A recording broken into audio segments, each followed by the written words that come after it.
I am the Tofu Golem. Please enjoy the video. You start by launching Armory Crate or My Asus because Asus centralizes keyboard lighting there. This is the only reliable control interface on many models. Once open, sign in if prompted and let the app finish loading device data.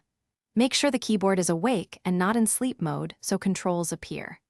If Armory Crate is missing, install the latest package from Asus support. Otherwise, proceed to the Lighting or Device section. Now navigate to the Device or Lighting tab and select your keyboard entry. This is where per key or zone RGB is controlled. Once you see lighting effects, choose the Global Profile or Simple preset and set it to off. Some versions show a power toggle or an explicit off option. Click Apply or Save and watch the keys go dark.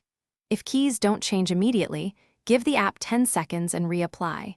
The app writes the setting to the keyboard controller firmware.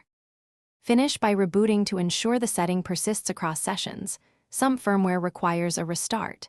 If the backlight returns after reboot, reinstall Armory Crate and the ATK package from Asus support, then reapply the off setting.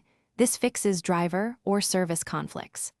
As a last resort, check BIOS/UEFI for keyboard lighting settings and disable there. If none of that works, contact Asus support with your model and firmware version so they can diagnose